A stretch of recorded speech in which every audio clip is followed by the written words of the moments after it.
Self-Reliance, written by Ralph Waldo Emerson, narrated by Kevin Thies.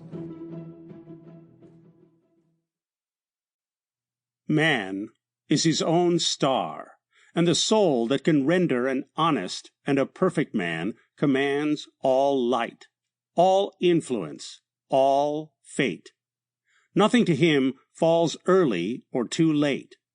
Our acts, our angels are, or good or ill, our fatal shadows that walk by us still. Cast the bantling on the rocks, suckle him with the she-wolf's teat. Wintered with the hawk and fox, power and speed be hands and feet. I read the other day some verses written by an eminent painter, which were original and not conventional. The soul always hears an admonition in such lines, let the subject be what it may. The sentiment they instill is of more value than any thought they may contain. To believe your own thought, to believe that what is true for you in your private heart is true for all men, that is genius.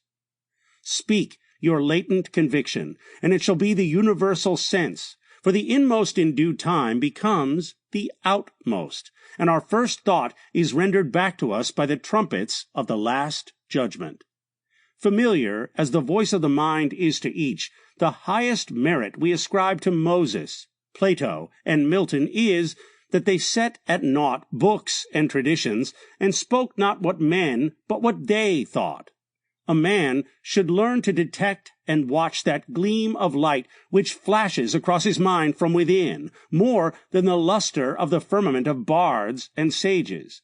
Yet he dismisses without notice his thought, because it is his.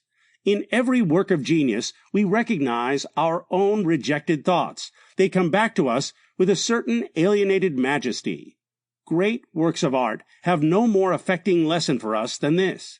They teach us to abide by our spontaneous impression with good-humored inflexibility than most, when the whole cry of voices is on the other side. Else tomorrow a stranger will say with masterly good sense precisely what we've thought and felt all the time, and we shall be forced to take with shame our own opinion from another. There is a time in every man's education when he arrives at the conviction that envy is ignorance, that imitation is suicide, that he must take himself, for better or for worse, as his portion, that though the... Sample complete. Ready to continue?